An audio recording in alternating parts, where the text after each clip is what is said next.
Let's see. Man, that's like really zoomed in. Yeah, I don't like that. Let's see if we can move that. Trying to get rid of this thing, man. There you go. Maybe that way. That's okay. It doesn't have the top, I guess. It zooms in.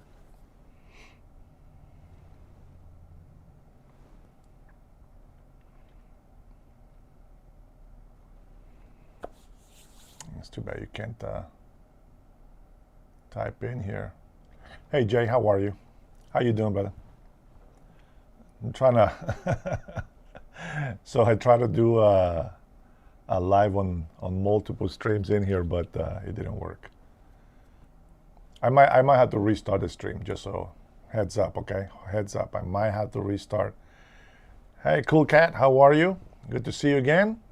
Man, I haven't seen you in here forever.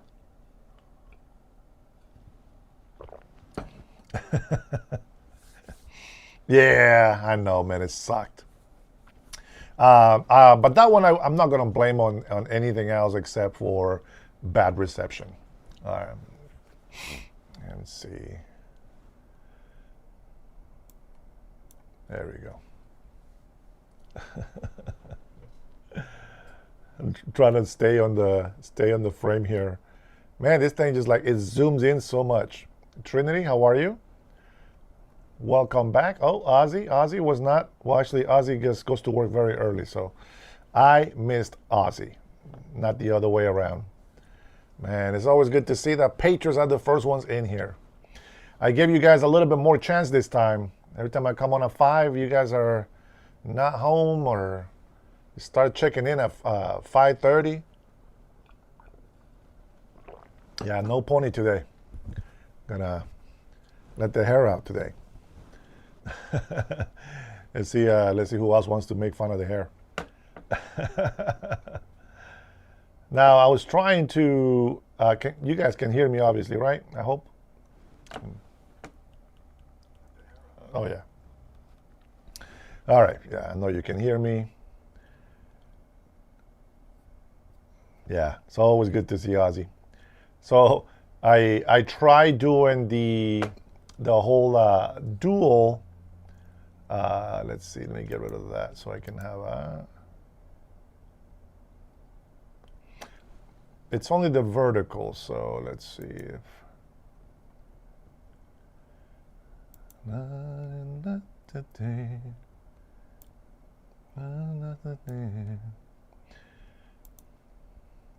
That's crazy. You guys don't know what I'm looking at. Welcome everybody. Welcome. Dodgers tied up, huh? LA. Who's LA playing against? I don't follow baseball. You guys might make me follow baseball. Might. We'll see. All right, good. Thank you. I appreciate it.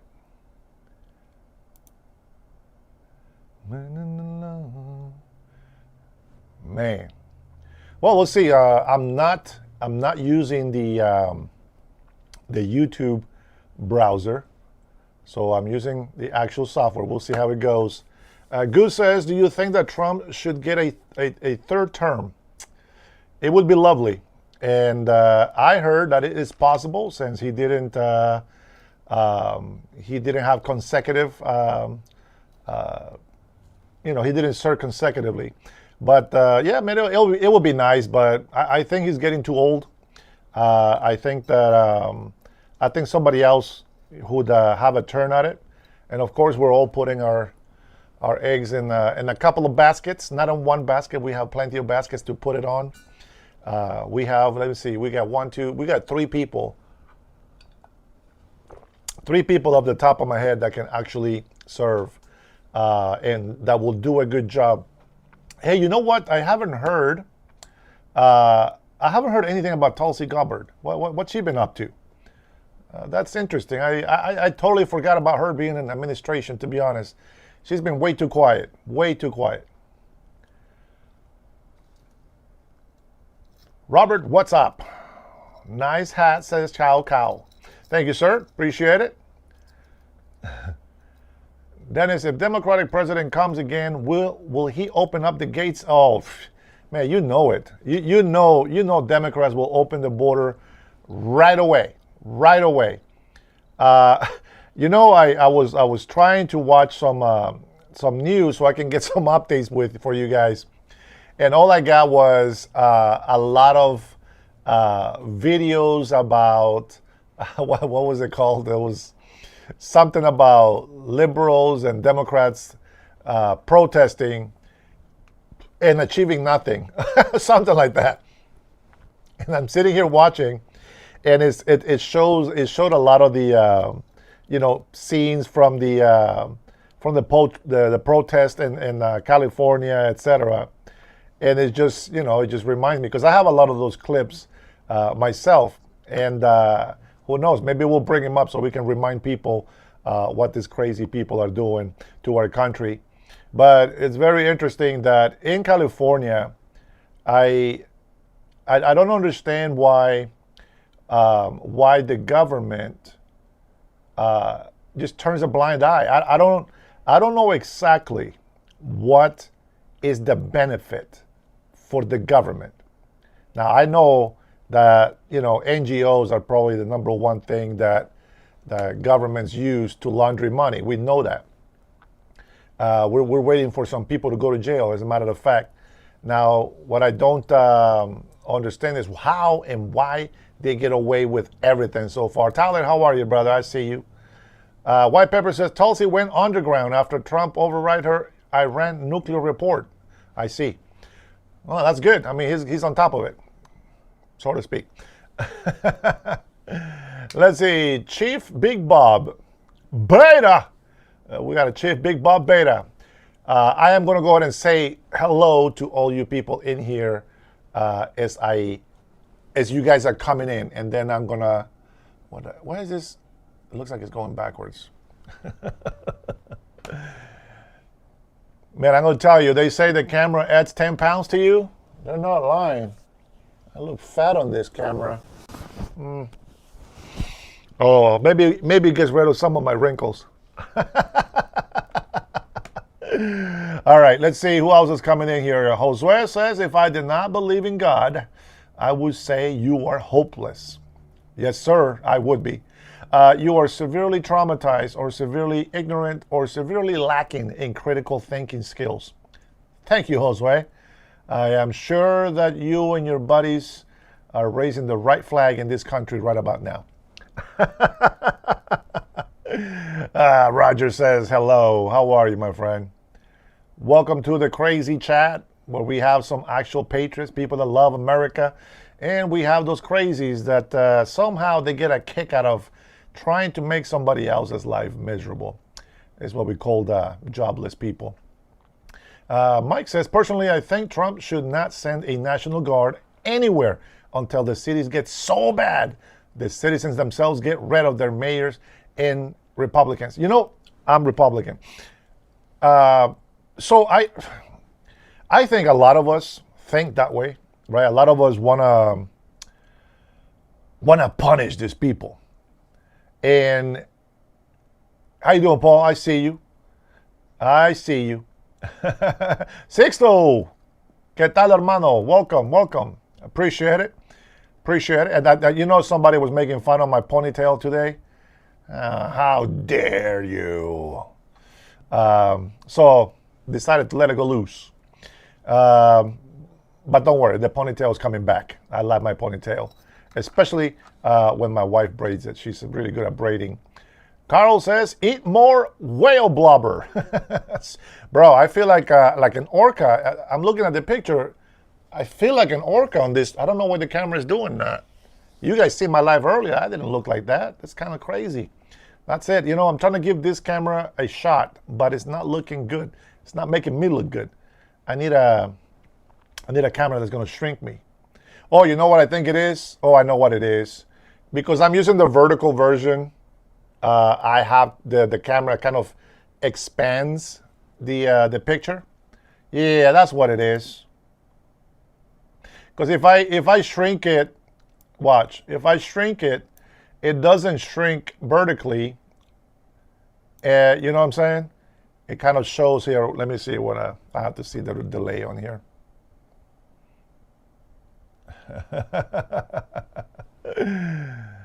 That old 70s baseball player look. Yeah. See, look, if I shrink it, that's what happens. Yeah. And there's a long delay on there, so yeah, guys, that's what it is. That's what it is. You guys remember Jose Canseco? I don't know why, but that's what came to mind. Jose Canseco was, what is it, 80s and 90s, right? God bless America. All right, as long as Trinity says that I'm okay, then we're okay. So, anyways, all right. So, Pat, oh, there you go, Pat. How are you? See, we're not done saying hello. It takes quite a few minutes to say hello to my patriots in here. Miguel is in the house. Wait a minute, Miguel, are you coming? Let's see, how was the Seattle trial? Okay, I'm about to say I missed that first comment. I was like, did Miguel just go into Trinity's live? Because I didn't see Miguel's name until he said, hi, Trinity. He said, how was the Seattle trip? You know what? It was good. We got lost for, let me see, we got lost for a little bit, but then we got stuck in traffic for like, I don't know how long. We did look at this guy that it looked like he was recording me, but he was just texting. So, nothing bad. Rick Jones, yep, says Rick. You two haven't messed with your camera because everything is looking straight. Your hat in the flag. Well, you know, I try to make it straight. Let's see. Yep. Jose Canseco was a great player. Wait, was there a scandal that he was taking roids? I think there was something about that, right? He was taking some roids. But yeah, nonetheless, he was still a pretty good player. He was an athletics baseball player. I used to like the A's before. One baseball player. Let's see, one is it one or two? No, I've been to two baseball games. So one baseball game I watched was the Mariners. I don't know who the hell. Oh, they were playing the Orioles. The Mariners were playing the Orioles. This is back in 1990. And I was living with my Navajo family. And they took us to the game. And we saw like across from the home base. And I'm not talking about behind it. I'm talking about across, like all the way towards the end of the field. And Ken Griffey Jr. hit a home run our way. Not high enough for me to get, but it did come our way. And yeah, there was a little flash. It's like a blur, but I think I was on camera for a second as he was following the ball. I think it was me, not sure. But you know what is great about that memory is that I was with my Navajo family, and they were so good to me. You know, they really treat me like their own son. And the grandparents, the grandmothers, especially the mothers, the grandmothers were very, very sweet. When I used to work at the casino, I used to do security over there, and I had a Navajo grandma that used to come by, and she always come looking for me. And one time she came in and she gifted me this. She gave me this little native necklace. It's a sun. She was so sweet. I used to talk with her. Now I know, well, we don't have everybody on here, and hopefully it looks like it's just, let me see, I had a few of Ken Griffey Jr. rookies. Oh, you're lucky, man. I was never a collector, but yeah, that's actually pretty good. You look like Sylvester Stallone with the ponytail. Hey, I take that as a compliment. I like Sylvester Stallone. Oh, his gooky, crooked teeth, lips and everything. Yeah, I like Sly. He's pretty good. Pretty good. Well, movies. I love his movies. In real life, he's kind of a little soft, but nonetheless, he earned everything that he has. PK says Dictator's laptop talks baseball, dull and wrong. Yes, 100% probably wrong. All I can, Rosaline, Keith Williams, thank you for subscribing. I appreciate it. Also, that's the one cool thing about using the app here on the desktop. It tells me if somebody does super chats, if somebody subscribes, if somebody becomes a member, and then of course the likes. Now it does have an option for multi-streaming, but yeah, you know, we kind of failed at that one earlier. So hopefully Rumble is not watching a bunch of crap because all I have is my the Welcome to the Dennis Herrera Show logo on. Let me see what else we got. Jose was taken. Yeah, he was. Steroid. He was doing the roids. That's why he was so good, huh? Yeah, that's sad. Let's see. Everyone, please double tap that screen. You know what? Let me see. Yes, I double tapped it. It worked. Welcome, Lisa. Yeah, we feel the love for Trump. You like that, huh? That's, you know, it's like a simple, you know, little thing here, but it's very special to me. And I know that a lot of people in here already know my stories.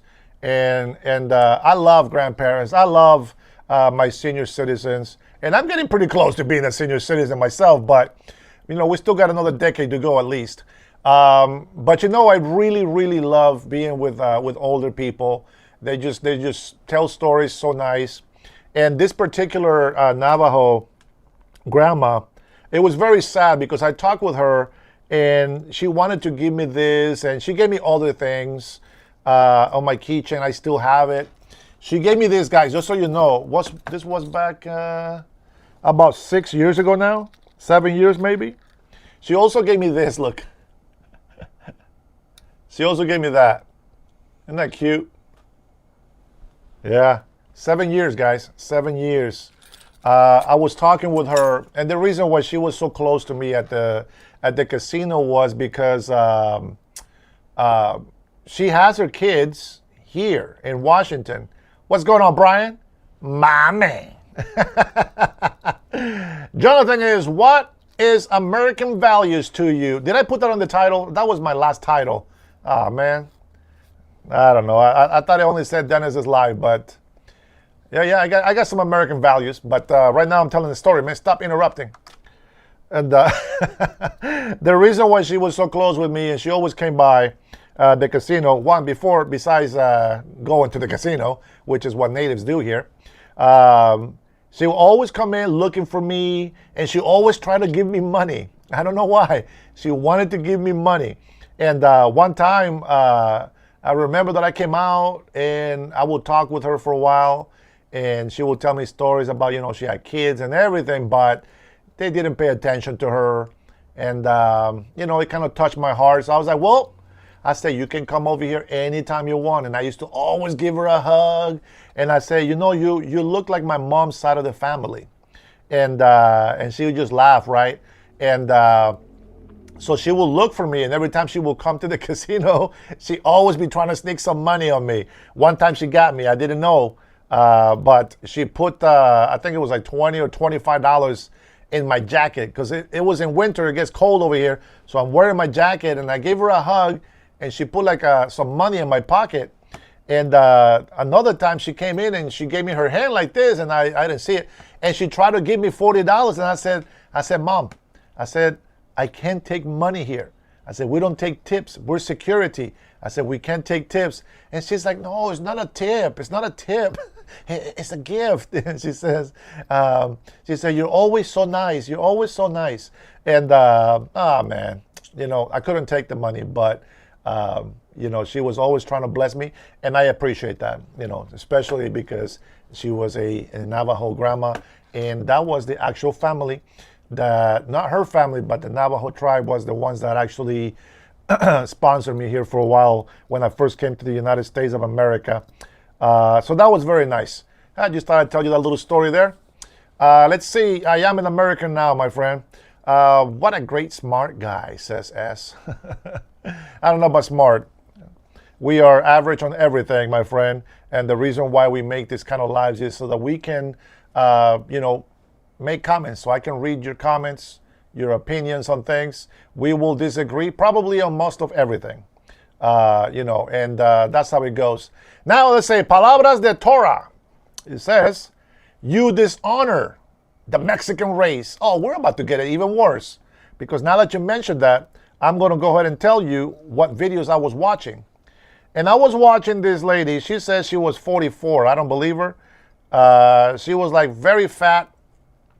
She was wearing a mask with some like goggles for, I don't know for what. Some baby's a helmet for bike riding. And she was yelling out, "This is stolen land. This is Mexico." And I'm just like, okay, here we go. So this one is for Mr. that just came in here and decided, stolen land, they say, stolen land. Let's see if I can pull up a picture here. I know these things are actually kind of, let me see. No, I can't pull it up. I guess I could have grabbed the photo, I guess. But anyways, here's the point that I'm going to try to make with this. I'm going to close this browser before the software starts hanging and then lagging and then getting disconnect. Let's see. Bruce Taylor. If the hostages are freed, if Trump doesn't get Nobel Peace Prize. I don't know what that was. A little nice pony. There is no ponytail today, sir. No ponytail. Just the hair. Just the loose hair. No ponytail. But anyway, so I was watching this ignorant, uneducated, I guess, just lack of knowledge, Chicanos or anchor babies, as most call it. And they were talking about how California belongs to Mexico. And I was like, well, of course, what a nice thing to say. I think it's a nice thing. Of course you want to claim California. Now that it has been developed, now that it's part of a developed country, now that it has all these big buildings and everything, right? Now you're claiming this is Mexican land again. Obviously, these people didn't learn history. And there is a reason why California is not part of Mexico's anymore. Now, I don't care how much you cry and bitch and whine about this is stolen land. So is Mexico. So is every land in the Americas. So is every land in the country. Somebody had to die in order for the land to be somebody else's land. So let's get off this little victim mentality horse and let's ride the horse with no name. All right, let's see. Spain sold it fair and square, says Bruce Taylor. Well, I am going to be talking about the Treaty of Hidalgo, the Hidalgo Treaty. This is when Mexico signed a deed over to the United States of America. They were so in debt that the Americans paid the debt. And I'm talking about Americans as the government. The United States of America paid the debt. And guess what, David? This is not Mexico. It is the United States of America, my friend. And as much as it hurts your butt right now, it doesn't matter. It is the United States of America now, and we're going to defend it as long as we live. And as long as we're alive, as long as Americans are alive, we're going to keep fighting to defend this land. I find it very interesting. I think as much as Mexicans and a lot of anchor babies want to say this is stolen land, and they like to call us, let me see, what do they call me? Oh yeah, we're colonized. Guess what? So are you. It doesn't make a difference, guys. But before I finish telling you what I'm going to tell you is, these guys were protesting on the streets of California, and they were talking about, this is Mexico, blah blah blah. There was a let me see if I can find them real quick now that I'm talking about it. Let me see. I'm gonna have to open this. Let's see. Give me 1 second. Be patient, my Mexican friends. I had to pull up the folder. Let's see if I can find this guy. What a fake. This is the kind of Mexicans that we have in this country. Let's see. Here we are. Now, here we go. I don't know if you're going to be able to hear the sound, to be honest, but I'm going to show you something here really quick. Let me see if I can put this right in the middle so that you guys can actually see it. Excuse me. Let's see. I have to go away. Not that one. Software is such a beautiful thing to play with. All right, we're going to lock this down here, and then we're going to show the display here. Now, why is the display showing over there? There you go. So I want you to look at this this guy holding the Mexican flag right here. Okay, here we go. And let me know if you can hear it, by the way. I think I'm sharing the desktop sound, so. Herrera, you were saying you were a U.S. Marine? I'm a Marine, proud to serve, baby. How long did you serve? 2005. What do you have to say about President Trump sending It's National not Guard? right, bro. You know what I mean? This country and this state runs Can you with guys hear that? immigrants. You know what I mean? I'm a son of parents that came from Mexico. You know what I mean? It's not right. It's not right. You could take the criminals away. You want to take hardworking people for, man. That's not cool. Not cool, bro. Herrera, you were saying. So, my question to you is, do you believe him? Do you believe that he was an actual Marine, a U.S. Marine? Go ahead. I want to see how many people here think that he is a Marine.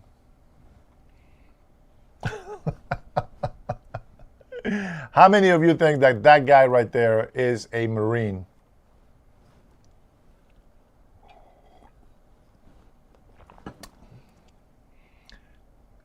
That's right, Sixto. See that now? That right there is an American Latino right there. Yep. Josh says nope. Yeah, we get it, Cameron. Hold on. We'll talk about your people. Hold on. We're about to get there. Don't worry. Daniel says hell no. Timothy says nope, considering he's waving a Mexican flag. Yeah. You know, dude, have you met Marines? Pat Yeager says imposter. So, Marine, nobody believes this. Even the Ukrainians don't believe it. Look at that. He's from Oaxaca. Well, in Mexico, I guess they call it Oaxaca. But, yeah, we love Mexico, man. We love Mexico.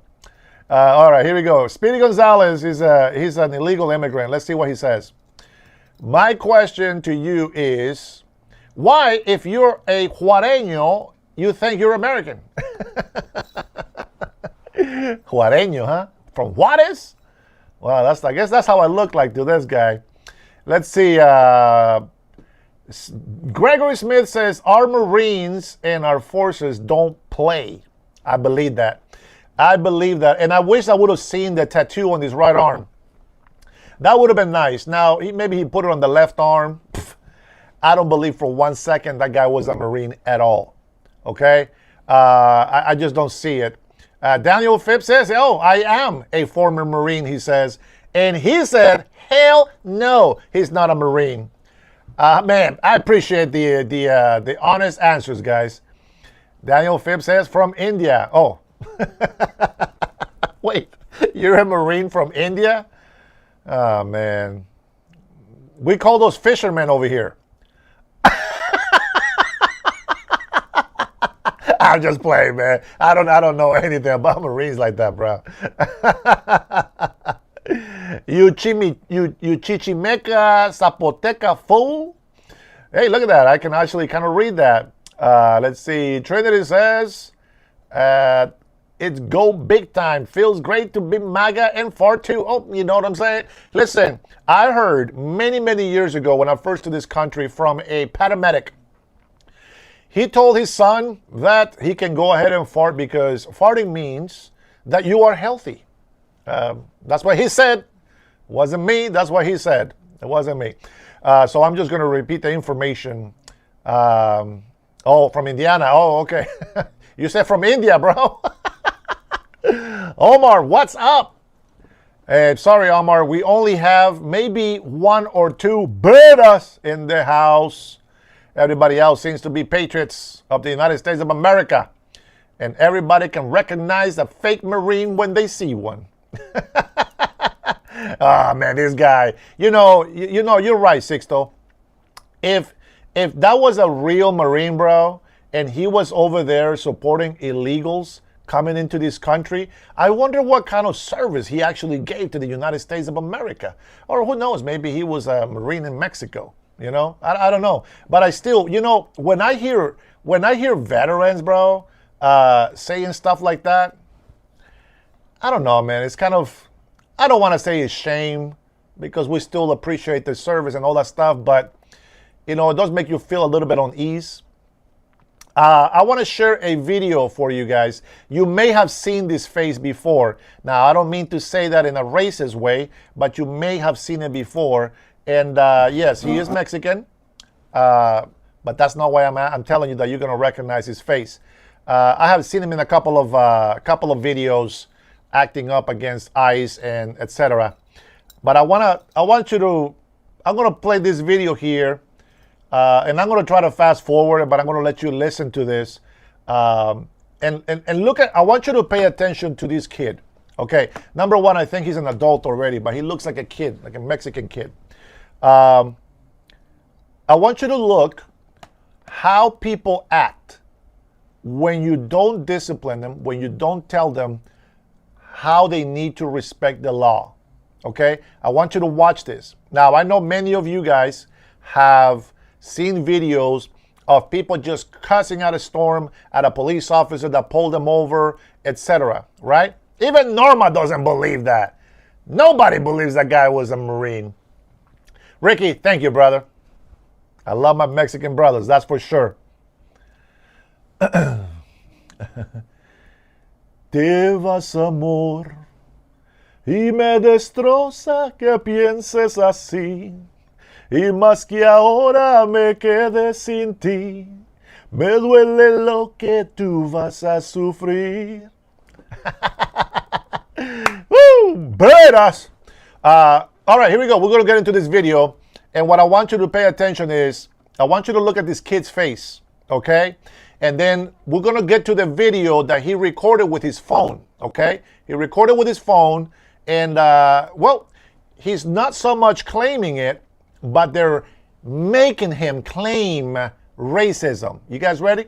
Let me go ahead and try to share this over here, and let's see how it goes. I'm going to try to put him in the middle here. Let me see here. Give sec. Let me minimize. Maybe if I minimize it and I move him here. All right, this kid right there. He doesn't want to stay. Let me minimize this window.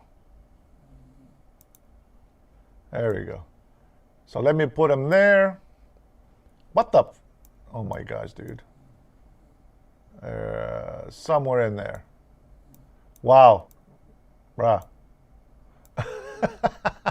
Sorry for the technical difficulties. This is why I don't like doing the vertical from the software. It's so hard to get in there. Okay, but you guys see that, right? I think that should be about enough. All right, here we go. So we're going to play this, and well, this guy is very boring, but we're going to play and listen to it and see how far we get to it, okay? I sit here with my client, Elzon Limas, who is a young man who lives in Brentwood. He'll tell you about himself in a moment or two. But we thank the press for being here, and we thank you for getting this information out because it is important.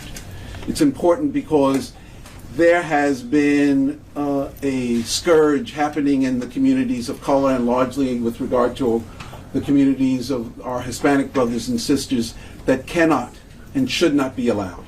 Should not be allowed to continue. Actually, should not be allowed to have ever existed, but it does.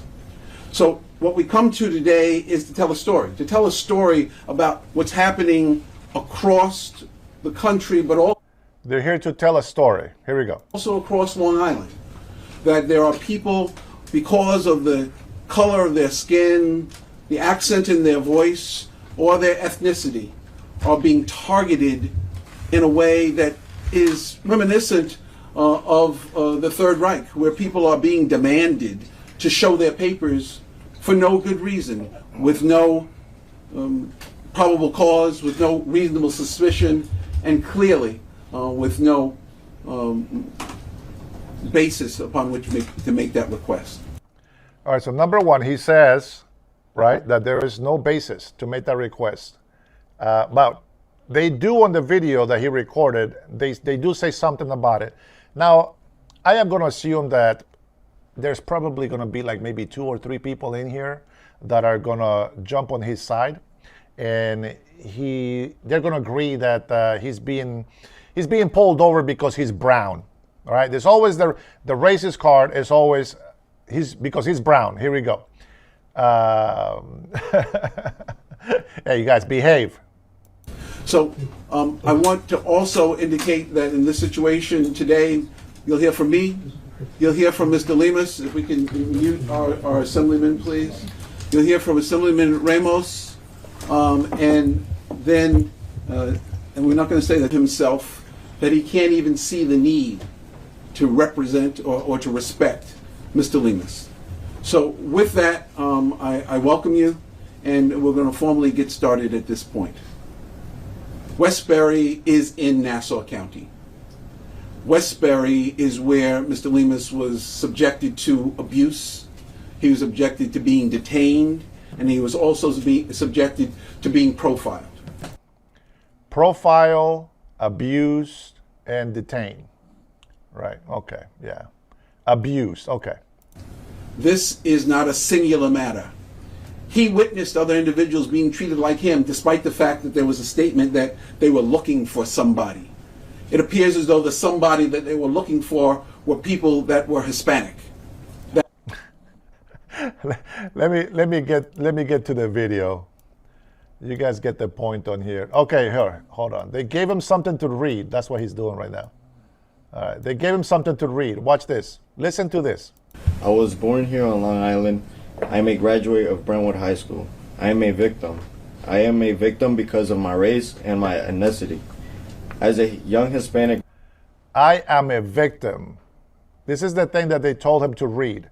I am a victim because of the color of my skin. man, I was profiled and singled out by ICE agents on June 3rd, 2025. As I was coming from my boss's house in Westbury, ICE agents stopped the car in which I was a passenger and demanded that I provided ID. When I asked my question, they weren't answering it. I was targeted as they said they were looking for someone. I did nothing wrong, and still Yes, Renee, I believe in UFOs. It's yeah, UFOs. was singled out and detained by ICE, who did not have a warrant and did not have any reason to even question me. This has to stop. Amanda, 100%. 100%. They made me turn off my phone and stop recording, and then searched me and took my belongings out of my pocket. The agents would not identify themselves and would not tell me their name and badge number. Just because I am a man of color and I am Hispanic, I was... Wait a minute. Wait a minute. Now, I know I got a couple of beaners in here that are illegal, and that's okay. I love you no matter what. Did he just said... Wait, let me replay that. Because of his... out of my pocket. The agents would not identify themselves and would not tell me their name and badge number. Just because I am a man of color and I... He's a man of color. I think they gave him the wrong paper. I think they gave him somebody else's paper, guys. Look at his face. He's like, oh, shit, I'm a man of color? I don't know. You're looking at a Blaxican right there. Yeah. He's a man of color, he said. Man, not one of us Hispanics ever say we are a man of color. Ever. Never, ever.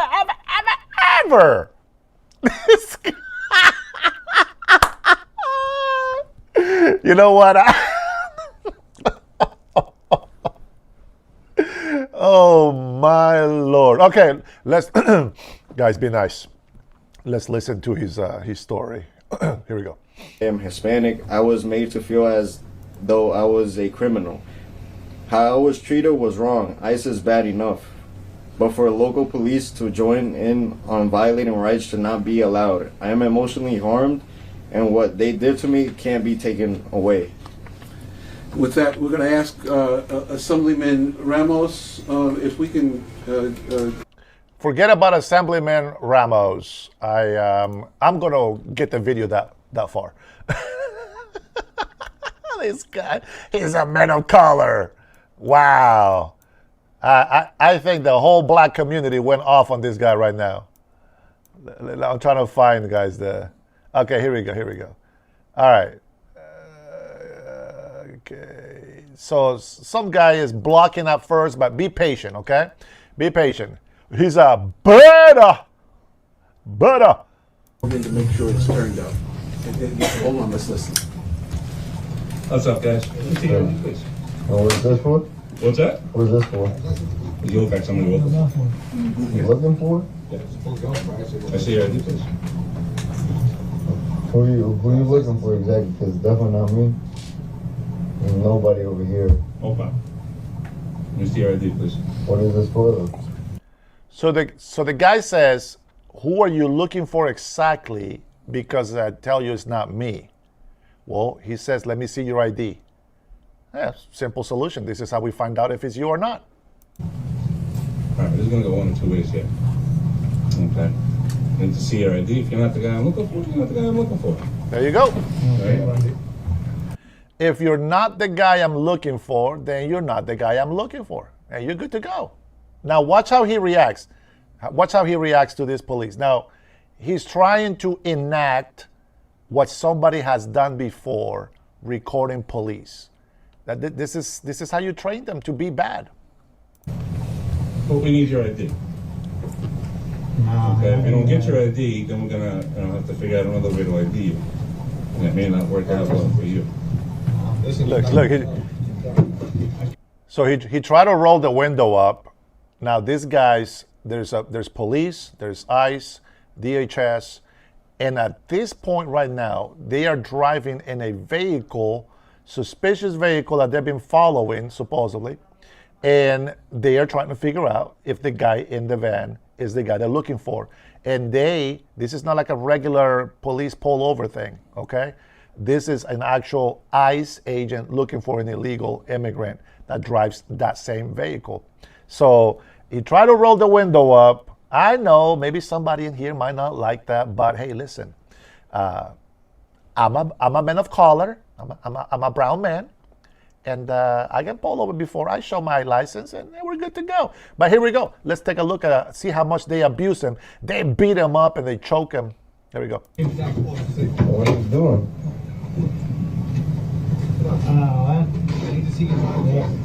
One guy stopped housing here. So who are you actually looking for? Because it's definitely not us. Well, listen, if it's not you, then it's not your business who we're looking for, right? If I'm looking for you, do you want me broadcasting your business to everybody else in the world? No, right? No. Only racist people say that. Brown and black. Oh, you see these people? Look at these people over here. Y'all got nothing better to do, right? You got nothing better to do, right? See your ID. Fucking bitches. Start with the insults. Insults. Sure. I love to. You see this? Look at this. Look at this whack. Can't do nothing better in life. See your ID, please. All right, step out of the car. So number one, listen, I get it if you think that they're out of order. I get it. But look how simple It is. Very easy. Let me see your ID. You got pulled over. Hey, you matched the description that they're looking for. Yeah, a lot of Mexicans look alike. I get it. Well, guess what? Let me see your ID so I know it's not you. The guy immediately refuses, which makes him suspicious to me. I don't know about the police, but it makes him suspicious to me, right? And then not only does he not show his ID, he points the phone at him and he says, look at these little bitches. Nothing better to do with their time. Bro, they're trying to follow the law. They're trying to protect this country. If you got nothing to hide, just give them your ID. Very simple. You're not driving, so you're not going to get a ticket.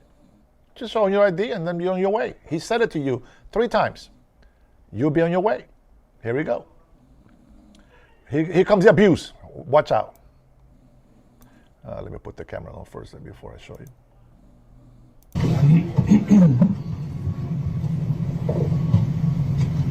You got any weapons or anything in your car? Wow. That's the first video. So, do you have any weapons on you? Blah, blah, blah. No. Let's continue here.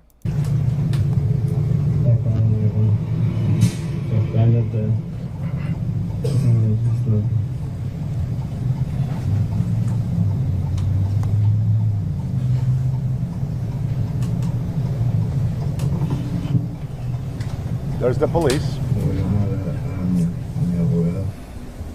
Okay, thank you. Assemblyman Ramos is absolutely right. Immunity.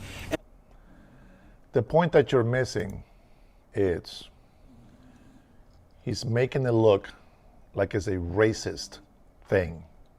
It's not. Now, one thing that you don't know about this guy, it's he is in other videos and he's throwing rocks at ICE, throwing bricks. I wish I had that video to show you, but it's the same guy. To claim racism is the stupidest thing. You're pulled over. They have suspicious. They have what is it called? They have belief of suspicion. Is that what it's called? Suspicion. I don't know what the hell it's called. But they have a reason, right? Whatever the reason is, whether it's made up or not, it doesn't matter. It doesn't matter the reason. You got pulled over. You got nothing to hide. Show them your damn ID. I hate watching these videos where people escalate every single situation because they're so freaking entitled. How hard is it? Show an ID. If he was just walking in a public area, I get it. But this is a traffic stop. Whether he reasonable, thank you, reasonable suspicion. Thank you, Luis. Oh man, my English sucks sometimes, man. That's why I don't hate these guys when they make fun of it. Or reasonable cause, yeah. They were looking for somebody, and I don't care what they say. They say it's racist. They're looking for a man of color. I still laugh at that. Listen, and I don't care if you say brown man, yellow man, purple man, black man. Let's be honest. The only people that are categorized as people of color are black. And that's just because of history. Now, whatever it is, the point is, to me, he's not a man of color. It is what it is. And I think that if he would have shown his ID, everything would have been known right away. Fixed. No problem. But he decided to make it an issue. The reason why that's a good question, Daiwans. The reason why he cannot tell him the crime is because there is privacy, even for the actual criminal. So if he shows his ID, he's not going to go share it with the world. He's just verifying that he is who he is. And if he is the criminal, well, we have a warrant for your arrest. You've done this, and that. But you cannot tell him. You just can't not tell him, well, we're looking for a rapist. That's not his business. You see what I'm saying? So that's what I think that the video is ridiculous. And they try to make it sound like it was some type of racist thing that happened. Now, This one is not funny. Please, if you are under 18, I do not want you to watch this next clip that I'm about to show you. Before I show you, let me see what you got in here. Dynamite says Dennis is right. Okay, thank you, Danny. Dynamite. Hispanic like are the worst. It's okay. Don't be prejudiced though. Dude, you just say yes, officer, no officer, and you're on your way. Thank you, Sixto. We know how it works. Richard said he's done the same. The cops made the issue. Yeah. Well, Luis Montalvo, I expect that from you. You're one of my beaners in here, and I know how you're going to respond. Shave your face, assay, says Speedy Gonzalez. No way, bro. These 10 hairs are going to, I don't know, you're right. Maybe I should cut it. We'll think about it. Let me spread it out so it looks like it's a little bit thicker than what it is. Maybe a little spray next time. Anyway, this next video that I'm going to show you,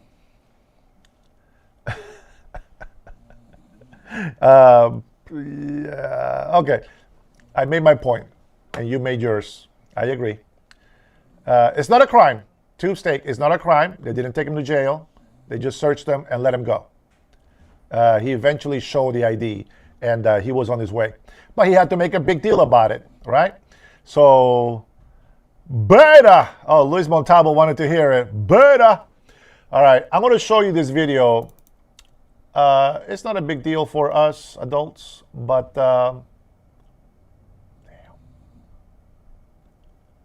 I don't know. I'm moving it so I only watch it once.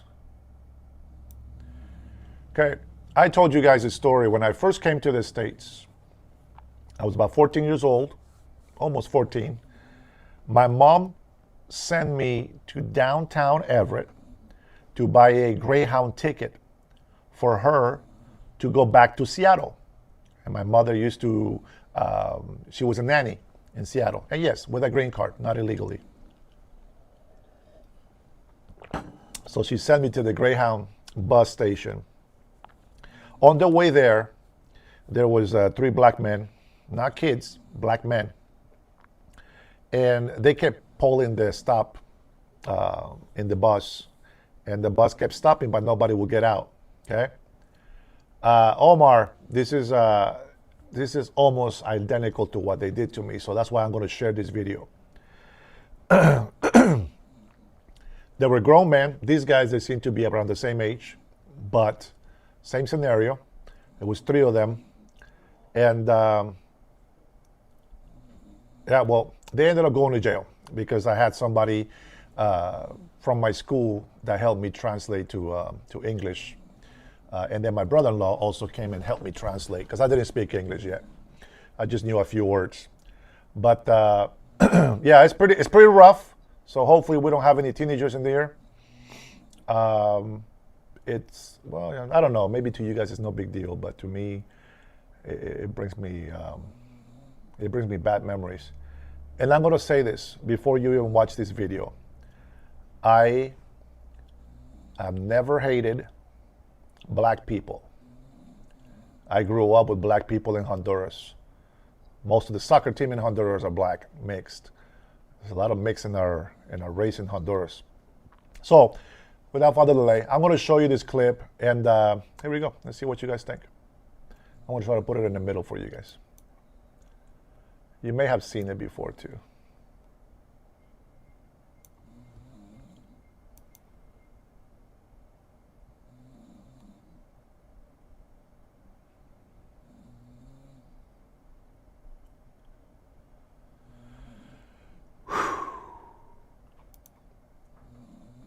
Yeah, so when they did it to me, they were punching me in the face, and the back of my head was bouncing on the wall, and I got bumps all over my lip. I couldn't move. It was down in here to the side. One of my eyes was shot. You had to cut it. They didn't, but that's what they do when you box. I couldn't see out of one eye, and then the other eye was half open. I can still see. And yeah, it's very hateful. You know, you can say, you know, maybe I should be racist, but you know, we don't have that. We didn't have racism in Honduras, And so I have loved all my brothers. It doesn't matter if they're really dark or they're light shade or if they're white or light skin like me. We were all just Hondurans, you know. And when I come here to the States, that's exactly how I see people. So if it's news for white people or for other or black people, Americans, let's just say for Americans, to see the way that I am, it's because in my country, that's the way we're raised. And I told Trinity some of these stories. What's going on, Ken? You know, that we used to play soccer, and then we used to put you know, our change, our money together, and whoever won gets to share this 1 liter of Coke, and we used to pass it around. There was no cups, so you had to drink out of the bottle. It was blacks, one Asian, but it was mostly blacks and light-skinned Hispanics, Hondurans, right? And I mean, we were all just brothers, so yeah, that was not a big deal to me. But here in America, it's just like, it's crazy, you know, the things that happen. And so, you know, if God allowed me to be an American, why not talk about the good parts of America? And on and along the way, maybe teach people to respect the land that provides for them and for their family and their future generations. And also to teach Americans to respect this land and make it be respected by strangers, by foreigners, by illegal aliens. Yeah. Did you see that video, Ken? Pat says we have cops. Oh man, this is back early 80s, brother. Early 80s. It was a wonderful. See, that's kind of the things that I miss about Honduras. And I told Trinity a lot about why I'm here. And when I say that I wish that I live in Honduras, of course I do. But it's mainly because of the way that I felt with the people back there. You know, I remember I never wanted to come to this country, right? But I was a minor, and we came here the right way, so everything is good. But I remember, I'm glad you pointed that out, because I'm going to tell you what happened after that. All right? I'll tell you what happened after that. You know, I was brand new here in the States. I got baptized, so to speak. But I was here in this country for like maybe, I don't know, 3, 4 years. Let me see, how old was I? 16. Yeah, about 4 years. Yeah, I think it was like 16 or 17, something like that.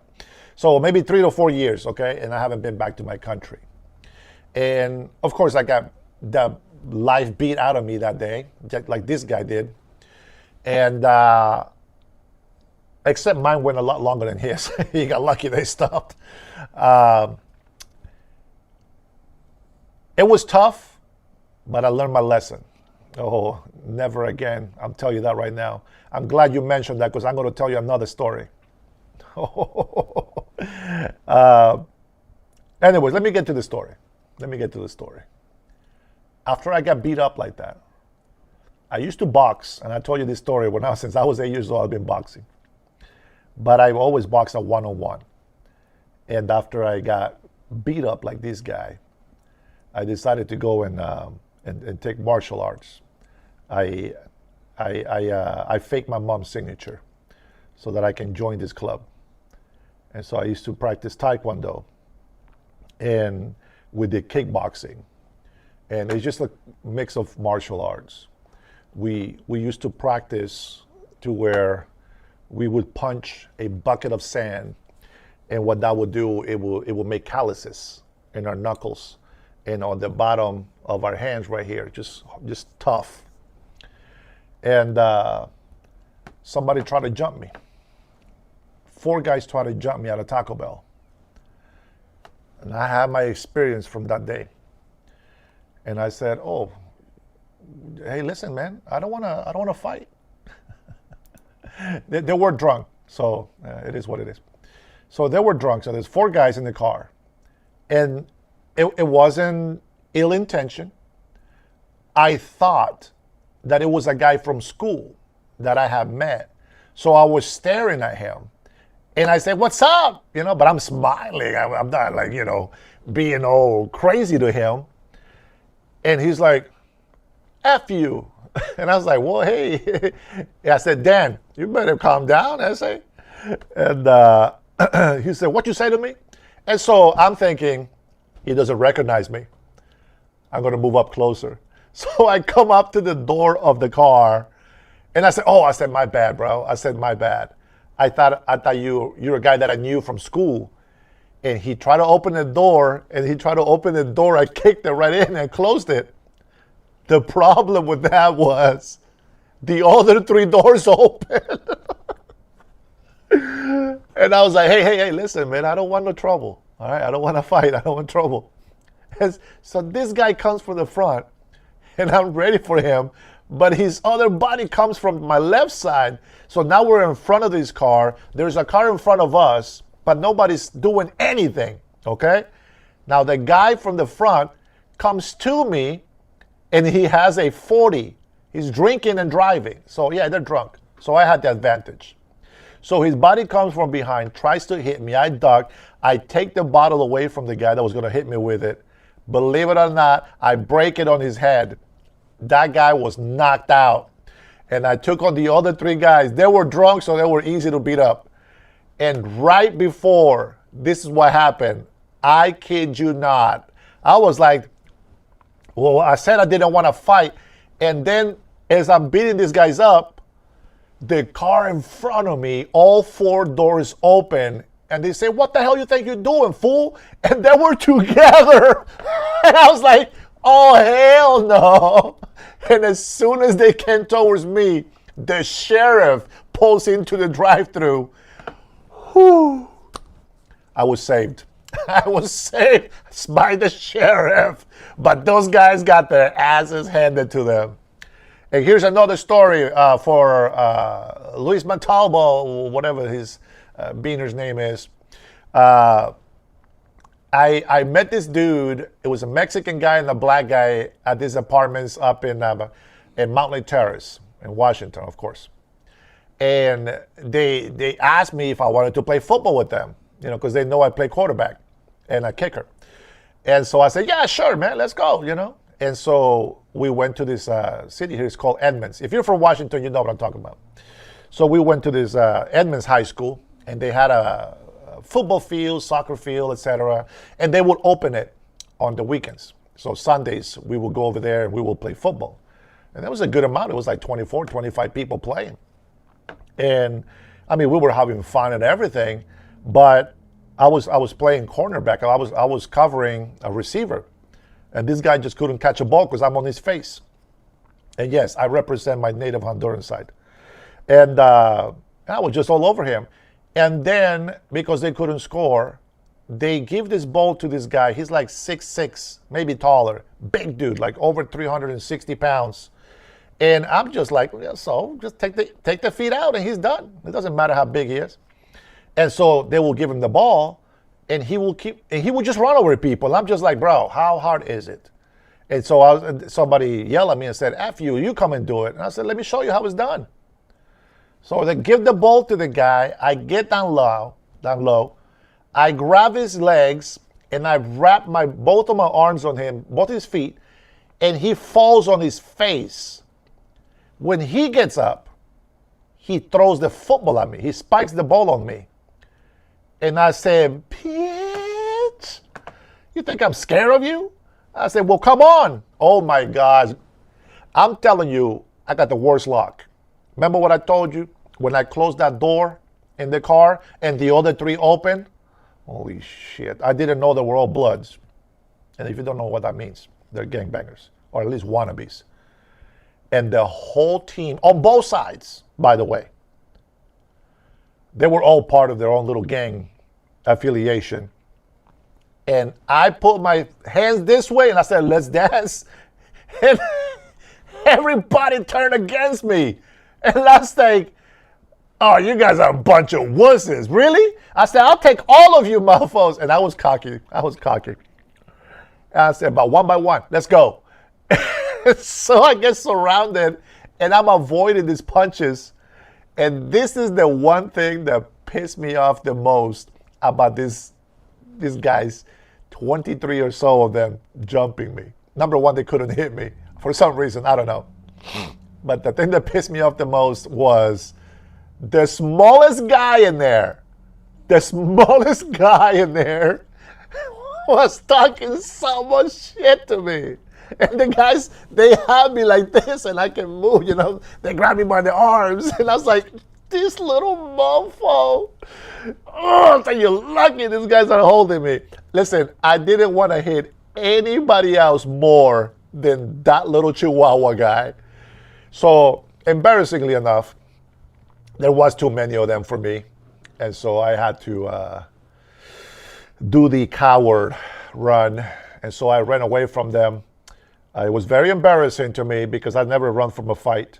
Not since that day that I got beat up, I'd never run from a fight. And about a week or two later, I see the little Chihuahua guy and the two black dudes, but now it's just three of them. And I'm like, I can take three. Let's go. So I saw them, I pulled over, and I got out of my car, and they just stayed back because they recognized me. And I said, hey, let me talk to you real quick. I said, there's only three of you today. Let's talk. And so I talked, and the first thing that they said, hey, man, I'm so sorry, but there's a reason why we did that. They said, sorry, guys. They put out the fire. They said sorry, and I'm trained, you can say, to forgive. So I was hoping that they would talk shit and they want to, start something. But he said they were sorry. I said, get in the car, man. I said, get in my car. Where you guys going? Oh, we're just going to the store. Okay, let's get to the car. They got in the car, and they told me that the reason why they did that to me was because the big guy, the big dude that I took down, he said when he joined the gang, they had to beat him up. It's an initiation, and he almost died. And so took him to the hospital, and that's why we have to do it. He said, but we're sorry that we did that to you. We don't hang out with those guys anymore. And I bought him a soda because I don't know if they were not working, but I was working. I was making good money, and I bought them a soda and some chips, whatever they grabbed at the 7-Eleven. And I said, guys, you guys need to make better decisions, man. I said, that's not what you want. I said, you guys allow innocent people to get beat up and get jumped and all that stuff. And he's like, well, that's why we left them, man. We're not with them no more. And the little Chihuahua guy that I wanted to hit so bad, I couldn't hit him no more because he said he was sorry.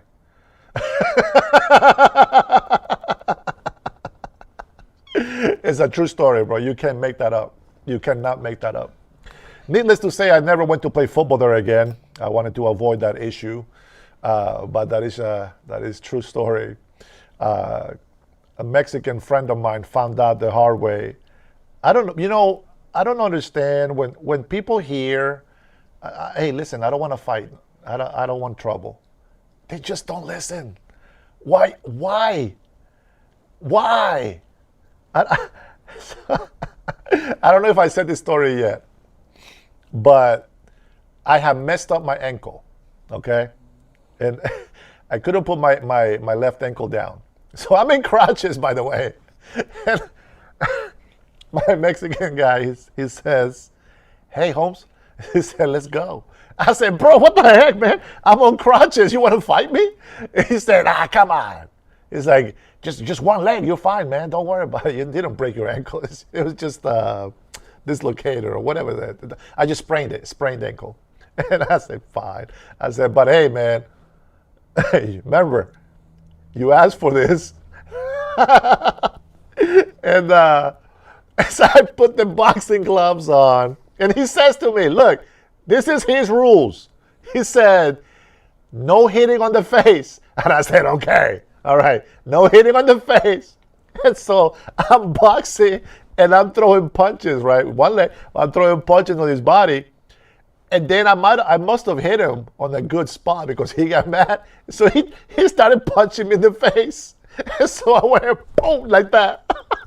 It wasn't even a full swing. It was like a half, just boom, there and back. And he got knocked out.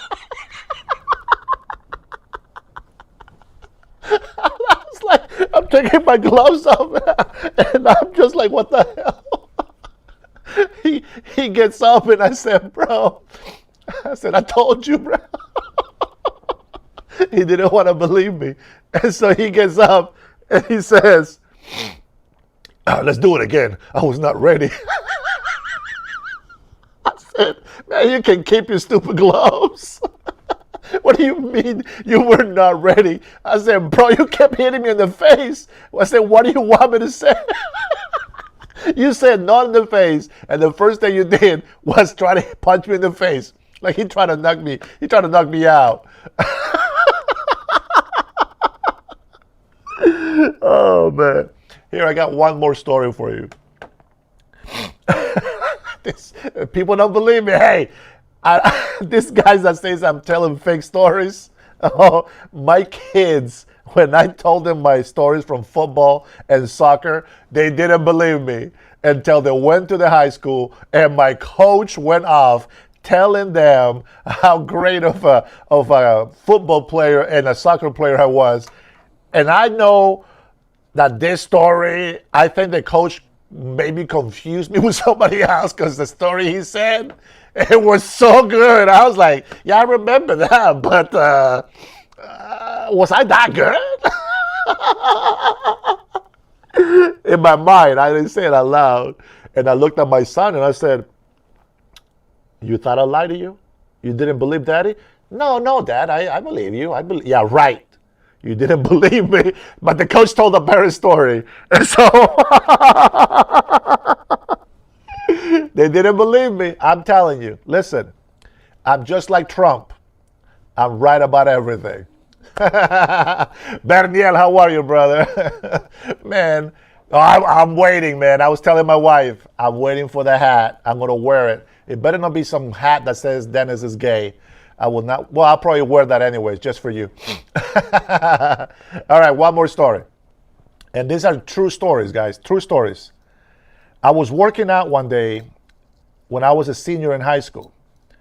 I was working out. You know, my hands are, they're just hard from punching sand, etc. If you don't know what I mean, go punch some sand every day. Just punch it every day. 15, 20 minutes a day. You'll see what happens to your hand. Maybe that's why I have that rheumatoid arthritis from punching sand for too long, messing up jaws. Okay, so I'm working out and I'm doing, some, I don't know, something on my upper body, like my shoulders or something, right? Yeah. And here comes this guy. His name is Falon. He was a year older than me. So I was a junior. He was a senior. Yeah, he's a year ahead of me.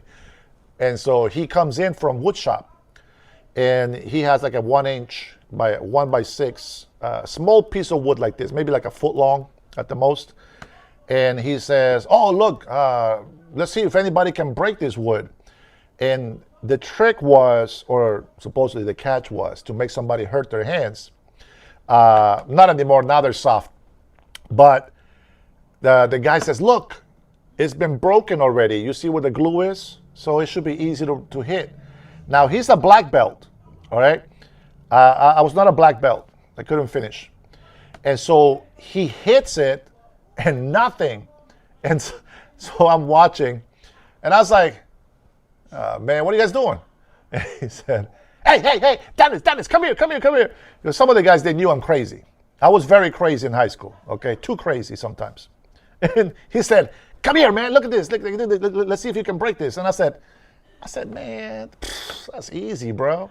But I was just joking. I didn't know if I could break it or not. And he says, look, there's glue right here. It's been broken before, so it's going to be easy. and I was like, I was like, okay, whatever. Have you ever, I'm sure a lot of you guys my age, and maybe some of the youngsters in here may have watched movies from Van Damme. Do you remember his face? You remember as a matter of fact, a lot of Asian or martial artists, that are actors, they do this face when they do a finishing move. Ah, right? In slow motion, like that. So I'm just horsing around. Speedy Gonzalez, I'm telling you, I was just horsing around. I didn't think I can break it, okay? But it's true. I do know martial arts. I'm not as flexible, but I still know a little bit. Believe me, you know what? Maybe one day I'm going to go punch one of those things to see how much power that is. I've seen girls go over 1,000. I don't know if that's true, but maybe I got to try that.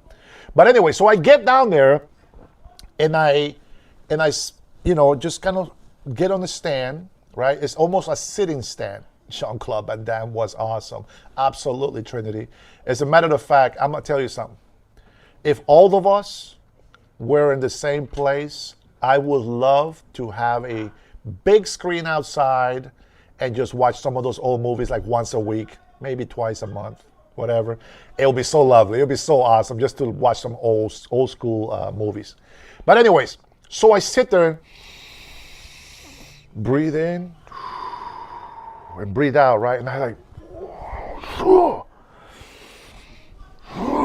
and I'm just horsing around. But the breathing is true, right? That's how you breathe in.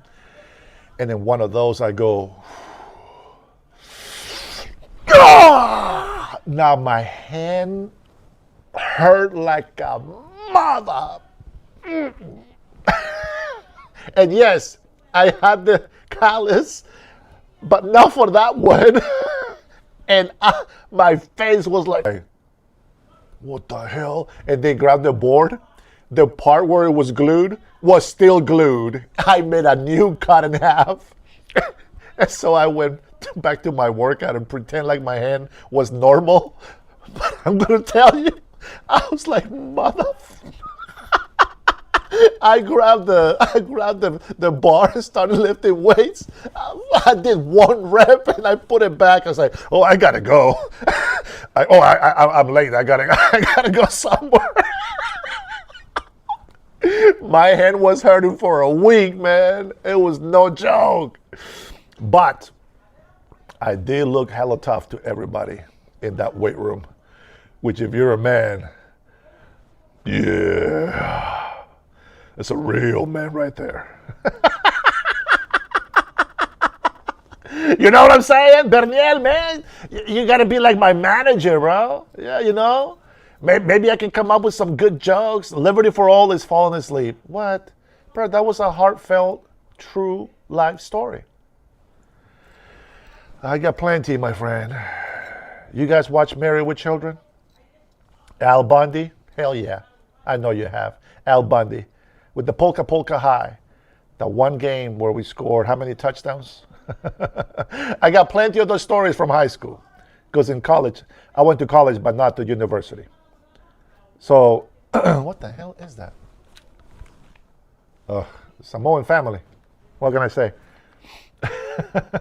So, yeah, Al Bundy. I have so many stories from soccer.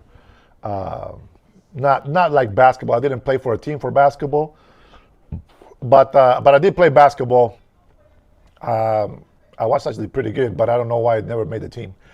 I think when I went to try it out, the one time that I decided that I was going to try out for basketball, all positions were filled, and it was just me and my Mexican friend. The difference between me and my Mexican friend was about 8 inches. And I'm not talking about that, you perverts, you dirty-minded people. I know what you're thinking when I said 8 inches. He was 6'8". Well, 7 inches, I guess. I was 6'1" back then. I probably went down a little bit.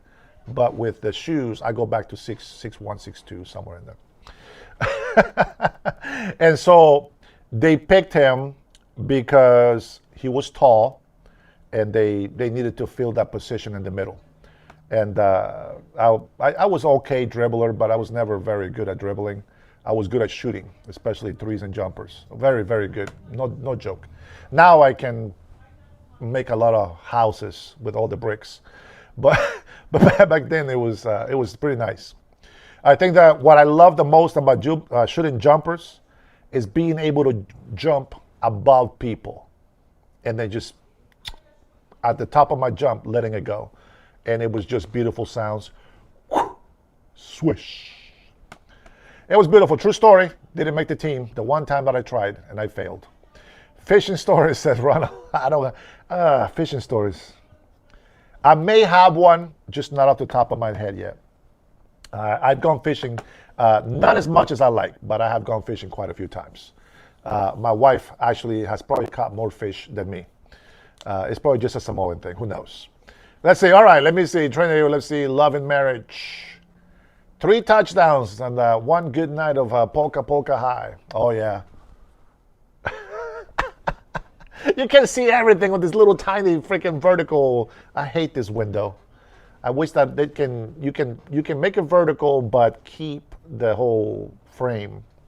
Anyways, so we tried the vertical view because you do get a little bit more viewers, and for some reason, I don't know why, but I guess subscribers are not everybody's getting the notifications. And I believe one of the reasons for people not to get the notifications is because, well, there's a lot of other people out there that people watch, and it's okay. You know, there's a lot of better bloggers, podcasters, and YouTubers. There's a lot of choices out there. But as they say, you that are here, you could have been anywhere else in the world, but you're here with me today, and I love you for it. All right, back to the dirty news. Dirty news. Let's see what we got here. Let's see. So we do have a couple of topics that have been given by my friend. Appreciate it. Everybody already knows. Now, if you're not an Israel supporter, I get it. But if you support Palestine, you should be happy with this one. Israel and Hamas have come to a deal, to an agreement. Let's be honest, man. I was going to try to be very positive about this, but I just can't fake it, man. I can't. I'm sorry, Berniel. I know you like me to be positive, and all this stuff, but as good as the deal, as good as it sounds for President Donald Trump to have another win under his belt with these deals, there you go, Trinity. You stole my thunder. I just can't trust Hamas. I cannot trust. I tried, guys. I tried. Listen, I trust God, and I love my president. I love my president dearly. I really do. And people think I kiss ass, but no. I've been hated for loving this country, and I know that he really loves this country. If you watch this morning's live, I shared that video with you, and I love how he repositions himself to listen to the journalists that have been hurt by Antifa. He really listens. Like, I get very nostalgic to things. Let me tell you something. Let's get one thing clear. I will die for my family. I will do whatever I need to do to defend my family. No doubt. And I do the same for my country. Here in the United States of America, that's where my oath lies. But as strong and as tough that I may be in some things, I am sensitive. Things that are very loving, joyful, just great, good, healthy, good memories, emotions. It makes me tear up. When I hear something that is sad, a tragedy, if I speak about it too much, then I start breaking down. And that's where I'm a very sensitive guy. Okay? But I just don't trust Hamas. I think that something good can come out of it. And then the other thing that really plays with me is this whole getting, 24, 40 something prisoners, I guess. and they're getting 200 something. I love, thank you, Paul. God bless you too, my man. I love that President Trump, it's very, what's the word? He's very touched by, the Jewish families wanting the bodies of their kids. They're all alive, right? A little bit gay on that side, my friend. A little bit gay. I'm a very sensitive man to some point. But when it comes to defending people, you don't want to be on my wrong side. Let me tell you that right now. If I have to defend people, that's not the Dennis you want to see. Okay? Just a warning for people out there. But I appreciate President Donald Trump because he's touched that these Jews are happy to get their kids, whether they're dead or alive. But see, that's where me and him differ. That's where me and President Donald Trump differ. I will be pissed with that deal. You kill them, we kill yours. I know. Eye for an eye, tooth for a tooth. I don't think it's fair that they get so many criminals back and we get just a few innocent people back. They have caused havoc, destruction. They have put Palestinians' lives at risk. They have used them as pawns, as shields, as sacrificing sheep. I don't like it. So that's how I feel. That's my mixed emotions with that. And I hope that they don't, say, oh, by the way, oh yeah, it's not 20 alive, it's only 15. You know what I'm saying? That they might do something to them before they release them. I know they're supposed to be released by Monday, I believe, and that's kind of how I'm trying to be serious, man. Miguel, man, keep your texting to yourself right now, man. This guy is softer than aspirin cotton. I do like the sense of humor. I don't like it when you guys go above and beyond the line, but I do appreciate you guys. One thing about my Hispanic people, you guys got to get used to their stupid humor. They like to curse a lot and they like to insult, but I love them. So yeah, I'm not really happy with the deal, but I guess it's good news for many people. No, man, Miguel. See, that's what I'm saying, guys. How can I hate this guy? He just said he's sorry. I know, man. Big hug to you, bro. All right, much love. Don't worry about it, brother. I'm being very honest. And I would tell you the story that I remember because of this guy making a joke. When I went to Honduras after 4 years of being here, I remember I went there. I wasn't expecting anything. I was just like, I'm just glad to be back in my country. This is where I'm from, and just happy to be here. And I think I may have told this story before, but I was in the bus. And what's crazy is this, Berniel, check this out. The Honduran, the black people, they're freaking tall. Like they're taller than me, bro. And yeah, there's a lot of shorter people, I guess, right? But when they saw me come into the bus, I had to do this, right, to get in the bus. And everybody's staring at me like, whoa, there's a big Mexican coming in. And I will go and sit on the chair, on the seat. And then I'm watching these black people talk. And I'm just watching. And I'm watching the Indians in the front, and I see the Asian, and I look everywhere, and everybody's talking. Everybody's talking. And I started getting teary, and I started choking up a little bit. I try not to choke right now, but I started choking a little bit. And for that, thank you, Fido, for subscribing. I see that. Thank you. And I started like almost crying of joy, happiness. And I thought to myself, I'm home. I am truly home. I'm looking at black faces, Asian faces, Honduran faces, Indian faces. And I just so happy, joyful, because all of them of different ethnicities spoke with the same Spanish accent that I speak. And I truly felt home. So, for many of you that, see, I'll be back, he said, my kind, golfers.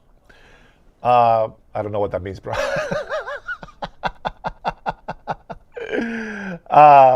I love it. I was so happy to be there. And, you know, I'm going to tell you guys, I'm going to tell you something.